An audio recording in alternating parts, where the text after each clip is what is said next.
So welcome back to the Iced Coffee Hour, and I lost. But you did great, Graham, and we're really proud of you. Really?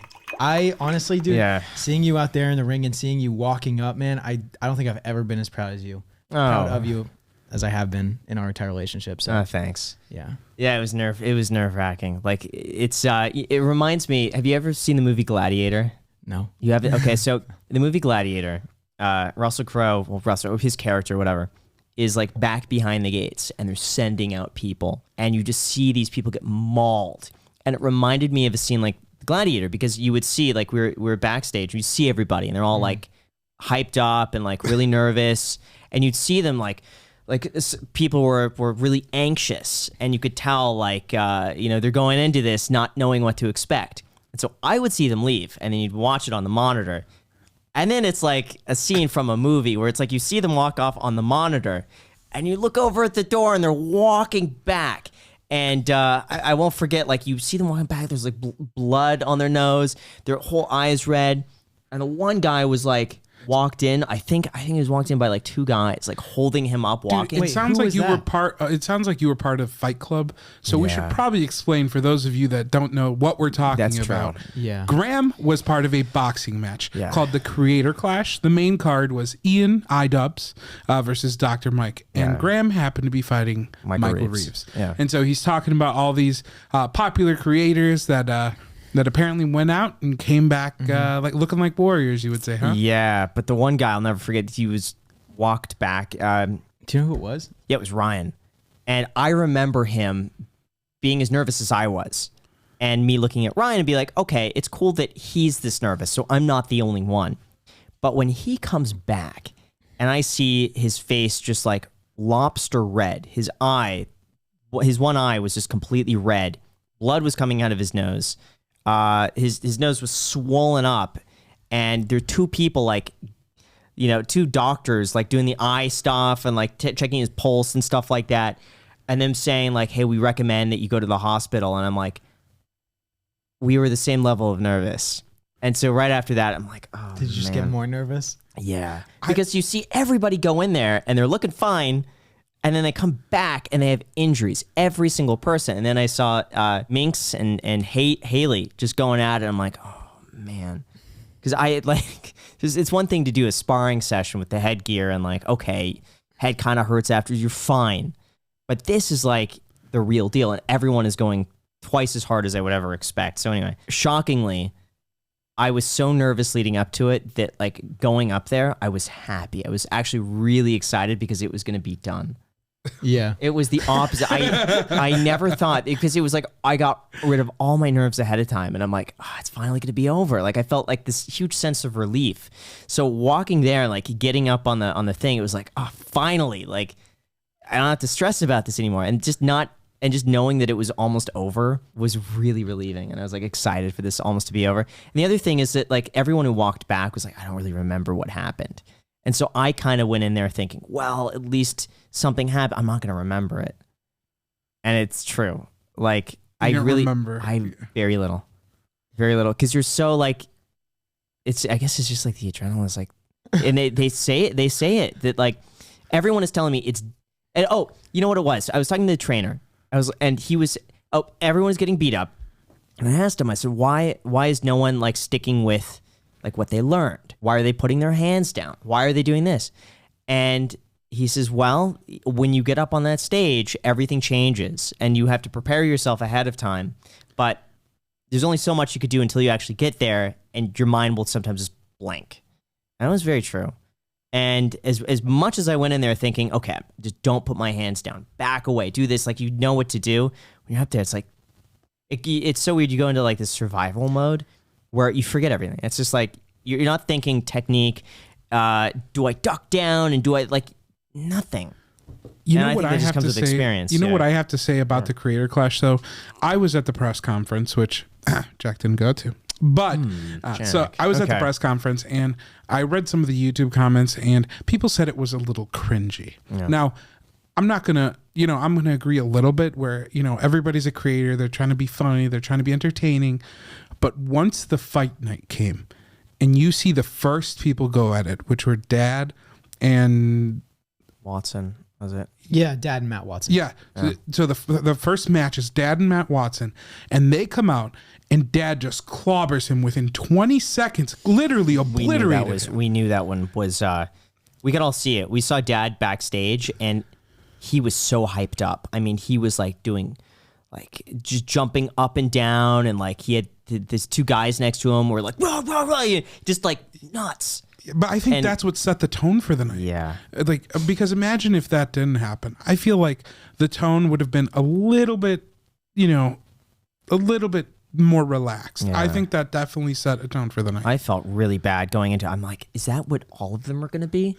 Do you think that they strategically put all the other fighters like right next to the exit where everyone was leaving the thing, so the fight, so they could see everyone walk out with like the bloody faces and everything? No, we had locker rooms. So you like would just everyone see them walk back there and they'd just be pummeled. Yes, I mean there was a big locker room, and so you'd see the people. You'd be like next to them, be like, "All right, Jack, good luck."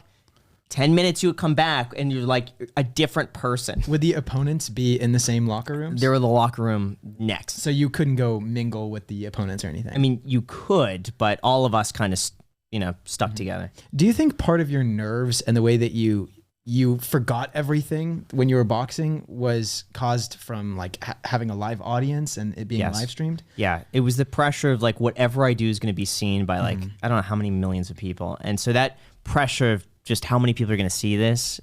What if I do something? And then also like, what if I get really hurt? Yeah, it changes everything. So like, I remember the kind of the first round and just thinking, my only chance is to get this over with as fast as possible. And like, that was, I thought my only chance. But then I remember finishing the first round and my entire body was numb, and it was a weird experience, but like everything was pins and needles. Like, when your arm falls asleep, Yeah. my entire body. And doing one round with that sort of like rush with the crowd felt like to me doing 5 rounds of sparring. Like that last round of sparring, I'm like exhausted. But even after that was like, you're still like, you could stand up and you're fine. This felt like 5 rounds plus some. And I was like, I have to do this 4 more times. Like I wasn't prepared for that. And then before I knew, it's like the bell rang again. I'm like, I'm not ready. But you have to, and that's where I think I went down. I think there's so many things I could have done differently, but at the end of the day, when he got that first punch in, that one big, right? Yeah, there was one big one. Yeah, that was the part where I'd never been hit like that before. And with headgear, it's you kind of get like shuffled around a little bit, but it's not like that. And I just remember, it's a weird, like, it's not like a crunch sound, but like a. I guess kind of like a crunch. But I remember like I was describing to Alex, like, some of those old cameras where you would like take a picture and the camera would go bleep, like that. Yeah. That's how it felt. And it went bleep, and I needed like probably 30 seconds to just come to grips with like, okay, what's going on? Because I never in my life been hit like that before. And so when like I wasn't prepared for that. But when you have no time and you have to like instinctually like, what do? Well, technically, you should put your hands like this and duck down, and there's like all these strategic things that you could. That's all out the window. Yeah. At that point, it's like, your brain kind of like resets, like restarting a computer. That's how it felt to me. It's just like, okay, it needs to reboot. But by the time it was rebooting, it's like, boom, you get hit again. It's like, need to reboot. So I think just, and Michael, and I've done my best not to watch afterwards because it's just I just can't watch it. But I did see a little bit, and his technicals are really, Michael's just remembered everything. And we talked afterwards, and he was saying that after the first round, he was really scared. And that really made him realize, like, oh, crap, like, if I don't do something right now, I'm going to lose. And I think his trainer was telling him, you have to go harder. You have to, like, this is your chance. Like, Graham will win if you don't make these moves now. And he went in so strategic. And I think you could see the change in his form from the first round to the second round. Yes. Because the second round, he was like a little ant. He was like, moving all over the place. Yeah. And the other thing I completely ignored was the trainer was like trying to drill into me. The closer you get to him, the lower you have to be. So you can't stand up if you got to crouch down, and it makes you a harder target. Forgot that, but he was doing that. I mean, and so that second round for him, his technicals were amazing. Then we talked afterwards, and and I didn't want to ask him this ahead of time because I didn't want to psych myself out, but I'm like, how much have you been sparring? A lot. Like about a dozen times. And one of the sparring sessions was with who he said it was like a 14-year-old boxer, but like a professional, like some world like he's champion. Going on track to be a pro. Like some world champion 14-year-old boxer. And that's who Michael had sparred with. And I think he had lost, but to be able to train at that level. And you sparred with one person other than your trainer, which was also correct. I was sparring with the trainer, but the trainer's hard because they're so technical and they're so correct that it's different. And he told me this going into it. He's like, I'm able to throw punches and stuff like that and replicate it. But when you get someone who's like on adrenaline and just like swinging and just, it's different. So, and then the other sparring match, it's like when you take the pressure away, it's very technical. And the other guy was awesome. But when you don't have that pressure, it's different. And like after the first session, I would stand up and be like, I don't need to rest. I'm good. All right, well, 30 seconds left. Oh man, I hope that. But there, it's so different. I can't describe it. But yeah, after those first few hits, I knew that it's like, I needed probably a minute or two. And you don't have that luxury. But Michael was great. And then afterwards, he came to the room and just wanted to check in. And he was so nice. And was like, I don't want to say he was like apologetic, but he really was concerned. And as I was with him, like I wanted to make, like I felt so bad about hurting him. I didn't want to do that. I mean, he said his jaw hurt a little bit, right? Yeah. Yeah. But still, it's like I felt bad either way. Like if I lose, I'd feel bad. And if I hurt him, I'd feel bad. So it's like... but either way, it's a lose-lose. But it was a really cool experience. Did you talk to Michael much before the fight? Off and on. I didn't want to ask him any questions about like his training or anything like that. So we talked, but not about that. I was asking him like, "Hey man, you order your mouth guard yet? Hey, what insurance are you? You get insurance for like stuff like that." Yeah. Graham's the only guy, the only boxer there that was concerned with insurance. Oh yeah, I made sure about the insurance. I saw you were pretty swagged out at the fight too, man. It looked like you had some blue shorts, a blue little like half robe thing, and it all said invest. Yeah. So not only were you looking good, you were spreading a good message. Where'd you get those made? Yeah, it was actually public. So I reached out to them. They came through like fast. I was actually pretty surprised, but I reached out to them like 10 days before because I was so stressed out and I knew from the beginning, I'm like, oh, I could get a sponsor or something like that. And I was so stressed out about it, I didn't. And 10 days before, I was like, I have a great relationship with Public. I'm like, let me just see if this is something they'd even want to do.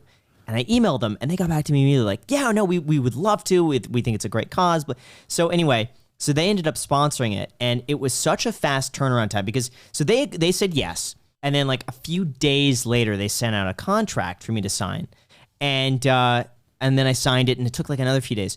So the fight was on the Saturday, and I think we had like a signed contract on Tuesday. So they only had a few days. Wow. Days. Yeah. And then I was worried. I'm like, the thing's on Saturday. And they said, don't worry about it. The next day they said, okay, we're going to overnight this. Where should we send it? I kid you not. Everything was signed on Tuesday. By Thursday, everything arrived. Did they hours. buy you the shoes too? Those are pretty cool. Yeah, so and they like went above and beyond, by the way. I was actually really surprised. So they sent 2 pairs of shoes, different colors. Like one was blue and one was red, white, and blue. They sent several pairs of shorts, several different options for there's several different options for like shirts and stuff like that to wear. They sent a whole bunch of towels that said invest, public.com, a whole bunch of water bottles. I mean, they went above and beyond. I was actually really surprised at both how quick they were, how thorough they were, and how much they really cared. And yeah, so for that, like, I do actually like genuinely want to say thank you to public.com. Where, of course, I know I keep plugging them, but like you could actually get a free stock worth all the way up to $1,000 if you want to support them. They wouldn't. I was actually, I was worried that they wouldn't be able to get it in time, and I was like, all right, well, at least I tried, but they did, and they were so supportive. So if you guys want to support them, the link's down below. That's such a cool thing for a company to do. Yeah. Public.com/Graham. So walk us through your emotions of that trip to Tampa. In the beginning, all the way through to the end, how did you feel throughout? Terrible. This has been the biggest anxiety thing and the closer I got, the more anxious I'd get, and it started impacting my work. Like I really started. The week before was the hardest because I knew like you could count the days, and like, oh, a week from today. And it got so bad that like anytime Macy would bring it up, I don't want to talk about it. Just like, don't mention it to me. I'm in the house more than Jack. And Graham even told me, he's like, I told Macy, he's like, if you could just not bring it up until we're, in Tampa. And I was like, wow. Yeah, I think I even mentioned that to you. I'm just like, I don't want to talk about it. Like even any mention like, hey, so what are you going to, how long are you in Tampa for? Don't want to talk about it. Like really, because I got... Every time I'd think about it, it was like this mini anxiety attack, and my heart would start racing. It would take me like a minute or two to calm down. So, and it's even worse at night when I'm trying to fall asleep, but I think about it, and I'm awake. How was your sleep the night before? Because I'm sure everybody, like not including you, like all the fighters, I'm sure they were really nervous. Did you get like a normal amount? I of sleep? did actually, because I was so ready to get it over with. I was so like. It's weird, but it's like this weird thing where it's like this bell curve where it's like midway through I'm the most nervous, but the closer I get, the less nervous I got because I was so happy to get it over with. And then the day of, I'm like, finally, it's like I could get this done with. I don't have to worry because there's so many things that went through my mind of like, what if I break my nose? What if I get hurt? What if I hurt Michael? Like, I know what could happen. So I let my imagination get the best of me for sure. And then it's all the, did I train enough? Did I do enough? How much is he doing? I psyched myself out. I went on a subreddit and then I read what other people said. It was really bad. Yeah. I would have been better off. Well, man, I know you're not looking through the YouTube videos or anything, but I got to say, everybody was really supportive in the comments of the fight for you. Yeah. And, obviously, and Michael. But I want to say like 99% all good. Yeah, I read a few comments and I saw like one of the top comments was like, it takes a lot of guts to get in the ring with someone as crazy as Michael. And I don't know Michael that much on like a personal level like that, but it seems to be that the people who've known him for a long time are like, once he commits to doing something, he like pours himself into it. And, for me, this was not something I poured myself into. Like I definitely gave it as much as I could, given I didn't want to fall behind on videos or anything like that. So like I gave it as much as I could, given my workload. But for someone like Michael, I mean, he'll be as dedicated as he needs to. And I just couldn't do that. Yeah. Plus, I mean, skill wise, I mean, I don't even know if I had done the same training as Michael, he could just be very well better. Yeah. I mean, so like I don't know. I can't discredit him for that because he was really good. A lot of people also said were telling me the age difference. I mean, I don't know. I think it depends on out. the person. I think that is true. So what? So he's got like 5-6 years on me, but younger. Yeah. But I don't know because I think training is still a huge part of it. But I weighed, I think it was 6 pounds more than him, 6 or 7. So it's like he might be younger, but I also weigh a little more. But the weight isn't necessarily all muscle. I mean, it's certainly there's some fat in there as well, so that wouldn't help. Besides just being like a bigger mass. Part of me worries that this first event was so good and just like so authentic. How could you one up it? Because like the next one has to be better. Yeah. And I feel like I don't think it has to be better. Really? It was a great event. I had such a blast the entire time through. It was awesome. Yeah, and everyone that watched loved it. All of the clips and highlights are like getting crazy views on YouTube. Yeah. So I heard, from what I'm told, the arena sold out, which is 10,000 people. I heard from somebody there that it was the first time the arena had ever been sold out. Wow, that would be really cool if that's the case. Yeah. And then I think there's something like 130,000 pay-per-view streams that were confirmed. And there's so many last-minute pay-per-view streams. They sold a lot of merch too. Oh, wow. Yeah. That's awesome. So yeah, I don't know exactly how much was raised for the charities. I probably won't know for a little while, but so walk us through your injuries. Oh man, it sucked. Yeah. Well, initially it was a bloody nose, and I didn't bleed that much during, but like afterwards when I got back in the locker room, that's when I guess it just started up then. Mild concussion and some swelling around the face. The hardest part for me has been my nose. The swelling is going down. You can't see it so much can't see it. Inside my nose. It's so weird. Like if I put my finger right here, it's like it gets cut off because it feels like there's a balloon inside my nose. Wow. So it's like I could barely breathe throughout my nose right now because it's like the inside is still all like swollen. Yeah. So like this part is like 3 times bigger than it should be. It's getting better though. And I looked at it in the mirror and it looks like these 2 big like bags of blood that are like filled on you. So it's weird. But so anyway, it's that, and then slight neck pain, but that's getting better. And then the concussion was that was such a weird feeling that night. There's so much regulation back there. Like I didn't realize that there had to be a boxing commissioner who physically signs off on every part of the glove process. So like, yeah. So we're back there and like they have to wrap a certain way. And there's somebody there from the boxing commission watching that. Like, so you don't stick anything in your glove or something? Right. And then after that part's done, they see it, they inspect, and she's there the entire watching. And she just signs it off with a Sharpie. And then they go on to the next part. And then they wrap it in this, and she's sitting there watching, signs it off again. And then we put our hands in the glove, and then there's like a tape over the glove or something like that. Oh, there's a special tape that they wrap around your fingers. That so you could tell like if it's been tampered. Like, you know, sometimes they'll put them on boxes and like if broken, like seal for they did that like around the fingers. Then the glove goes on and then they do the same thing. They wrap it and they sign off on it. So like every step of the way is signed off. So do they check it after too? Yes. Yeah. So after the glove comes off, you lay down and they sit there. There's someone there. So they take it very seriously. So they would know. So if you cheated, they're like, okay, let's. Correct. Yeah. Oh yeah. But then in addition to that, they also they take your vitals before and then after, just so they could have a baseline of like what you're like before and that you're healthy enough. And then afterwards, they had between 1 and 2 doctors check you out afterwards to see if you have any, you know, threatening injuries that might require you. Because apparently they say you're covered from this event until you step off the premises. So if you leave and you have an injury and you try to come back, that's not covered. You're only covered while you're in there. So it's got to be reported while you're in the locker room. Yes. Yeah. So, and then they say also that if you have an injury and you're not sure, best to wait here and if you need our doctors at any point, we're here, which, you know, is good. They gave me this insurance form that gives me 30 days. They say if you have any issues, here's an insurance form where you could go to the hospital. It details everything that occurred, and this will be covered. So basically, whatever I would need in the 30 days related to this will be covered. How do you feel now? Like the entire sentiment towards the boxing match in general. Good and bad. I've not watched a single. I can't bring myself to watch that. Why? It's really hard.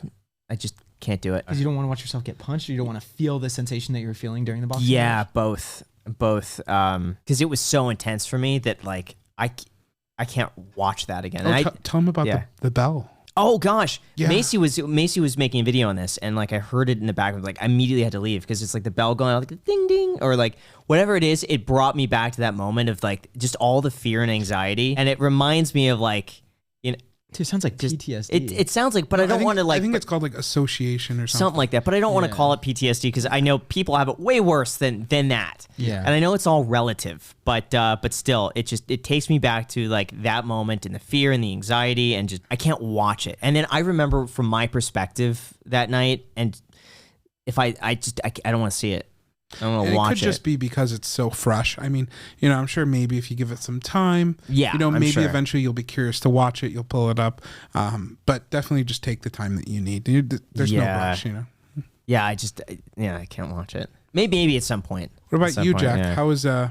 How's your experience watching the fight? As a spectator, sure. What was your favorite fight, obviously aside from Graham's? Aside from Graham's, my favorite fight, I thoroughly enjoyed Ian's fight. Like that was just crazy. And also Alex Ernst and Ryan.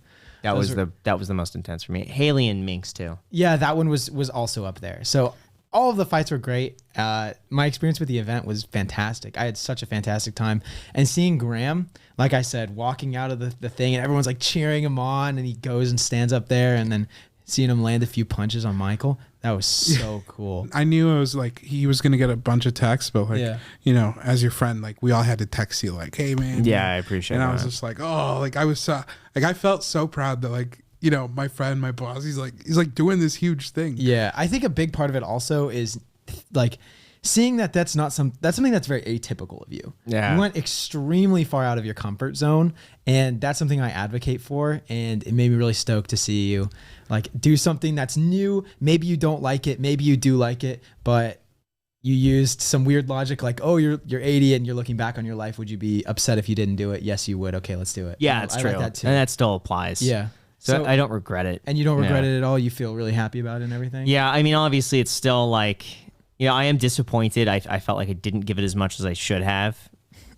But, and obviously you go back and you're like, oh, I should have done all this stuff different. Do you think you could have recovered after getting hit in the face like those couple of times? I'd never been hit like that before. So it's like, it shocked me. Do you think you could have recovered though? I think maybe, but then I went on this risk versus reward of like, no, seriously, it's like a split second. Like, let's just say Yeah. I could recover. How hurt do I want to be? Do I want to risk breaking my nose? Michael, I think at that point proved to be the superior fighter. I think in that moment, between his technique, the hits, the accuracy, and I thought, I don't think I could win at that point. So it's like, maybe I could have recovered, but also that would mean that I would probably dig a deeper grave for myself. So I don't know, but I want to say that second fight, like I don't really remember most of it. Mm-hmm. I think that first hit, I was just because I asked dizzy. Graham off camera. I was like, Graham, by the way, like, what was going through your head when you were like you're like, I'm out. He's like, what are you talking about? He's like, I don't. He's like, I lost, and I was like, he didn't remember. He said, and I think that was just your instincts. Probably. I have another question for you. Yeah. Do you think that this boxing match will encourage you to take more risks in the future regarding life and just what you want to do? I don't know. I'm not sure. I mean, certainly now in comparison, nothing else seems like that scary. That's really good. Yeah, that's really good. So like anything I go through, like it set the bar so high that it makes everything else seem like nothing in comparison. You're more confident? That's yet to be seen. I don't know. Maybe. Jack's been sending over some logo ideas, and I think we should talk about it here, and we should let our audience help us. What do you guys think? I would love that. Yeah, you sent over some logo ideas. I was asking Alex about this. So I'll tell you my thoughts on this. We've had this picture of me as the logo of the Iced Coffee Hour since the very beginning. Happy 2 years, by the way. Yep. Been 2 years since we started the Iced Coffee Hour. Yep. Nice. Yeah. So we've had that since the very beginning. At first, it was me with a tattoo that said like Iced Coffee Hour over my eye. We changed it to the more professional one. But I think at this point, we want to do a more like universal branding. And Jack and I took pictures together, and they turned out horrible. Terrible. Yeah, we're not going to use that. We've done it twice. Yeah. Oh, I took the pictures, guys. What do you? Well, that was what version are you trying 2. to say? We also took version 1. Oh, the one of you should guys we throw taking up any of those yourselves? photos right now? Yeah, you should. Yeah, Let's- okay, if I'll you have have to them, I'll have to find them. It's so really fun. bad. Yeah, It it's looks like terrible. You guys look like a couple. We look like a couple. Yeah. You look like a married couple. Yeah. Yeah. And we they're bad posted- pictures, yeah. I remember I put it up as the profile photo for like, I think it was for one podcast episode, and it was up for like 3 hours, and I just get a text from Graham like, take it down. It's so bad. He's like, just switch it back, man. This is really bad. Oh Yeah. my So God. I'll tell you, I told Alex, I agree that there should be a universal logo throughout everything to keep the consistency. I guess my biggest concern is brand like awareness, or I guess that's my biggest. I felt like because the Iced Coffee Hour doesn't mention anymore like with Graham Stephan or with Graham and Jack, and so for branding, I feel like my face helps with that since it's not mentioned anywhere else. Like the H3 podcast, it mentions H3, like the Graham podcast, the H3 podcast, the Full Send podcast, it mentions like Full Send. The Iced Coffee Hour is so obscure that I worry, do people even know I'm associated with it? And will that help gather more views? Because I look at this just like, what is going to reach the biggest audience as fast as possible? And part of me feels like my face helps with that. But I also agree at the same point that there does need to be something universal that looks professional that could be used everywhere. I think it would be good if it could be its own entity a little bit more than like trying to like harp on the success of Graham's, which obviously we've totally used and it's been really successful for us. But I also think it would be good because for sponsors, for other stuff, it's good to have like a professional, clean logo and everything. And like you said, for branding too, I think it's probably better. Yeah, I don't. My thing is another like it's like Graham's 5th channel, it's Graham's 6th channel versus like the iced coffee hour. I get that you know one. What I mean, I feel like the iced coffee hour, if you have its own logo and everything, it would have a different level of importance, which I think would be good for the brand. I also mentioned that we were talking that Graham's also in like a lot of the thumbnails anyway. Yeah. And that's already what people would see. That's what I thought. So I'm open to it. I didn't like the ones. We'll put them up on screen. I didn't like the ICH because that to me it's just like itch. IC or ick. Yeah. For people who are into aquariums, ick is like a parasite. So I just see ick. Yeah, I think you're also maybe placing a little bit too much significance on the profile photo. Like a lot of people, I was looking around, have terrible profile photos. And as long as it's like you can see who it is and ideally it looks clean, then I think that's a good thing. And I think having a logo up there would be good. I don't know. That's fine. I just think it would be fun if we make a poll. We could put it in the description.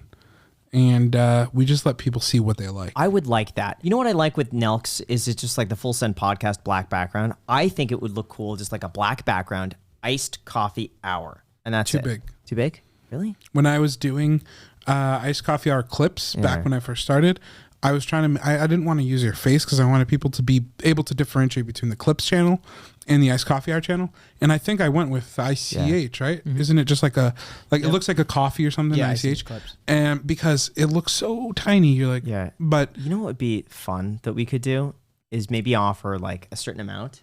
People could submit their own ideas. So here's what I'm thinking. I think $250 and a FaceTime call with all three of us. Yep. So you could ask us whatever you want, or we could talk or network or whatever. And maybe it'll lead to other opportunities in the future. I don't know. Limited to 2 hours max. The FaceTime call. No, I'm kidding. Yeah. But yeah, just send over your designs and we'll take when should be the deadline? 7 days from now? A week from when this is posted. Sure. So whenever this video's up, 7 days. After 7 days, I'm gonna look at them all.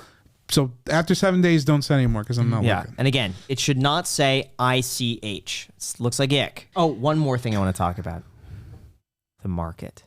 Oh Everyone, my gosh. Everybody was so happy that you sold Robinhood, and the next day it was up 30%. You sold, and then hours later, Sam Bankman-Fried, boy Sam Bankman-Fried in the Caribbean. Yeah, decides to take a stake in Robinhood.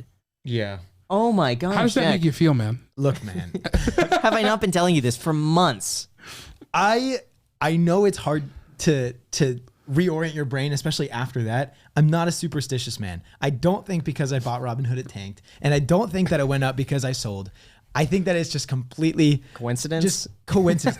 All of it. The most coincidental thing that could have ever happened. The fact that we make an episode, we post it, and we posted at 1 p.m. 1:10 is the first like green candle. It goes up like 11%. Yeah. Could you do us all a favor? If you buy Sell back everything? in, What are you saying? If you buy, can you just tell me so I could sell? Give us a 24-hour notice. You need disclosures like this, like the Senate. Like 24 hours later, you have to disclose your whole thing. That's funny. It honestly blows my mind that actually happened. I still I don't even want to think about it because it's too much for my little brain to process. The fact that actually happened. I sold and then it just. But it is true. The moment you bought, it dipped. Yeah, it did. So worked both ways. All right, so how about what if we put it to the test? Jack, just buy like $100. I'm done individual stocks. I'm done. How about this? Wait, are you? But because I would tell like you to buy something that maybe just as that a you're test. Buying puts on that you're no, but selling? maybe just as like a test. But then I think we're gonna jinx it if you do something purposely. It's not gonna work. It's just never what you want. It's only when you seriously make an investment. But when it's actually like what are you buying right now? Sizable chunk of change. What am I buying right now? Well, he said he's done with individual stocks. VUG, indexes and stuff like that. Wow, they're doomed next. That's what I'm about to say.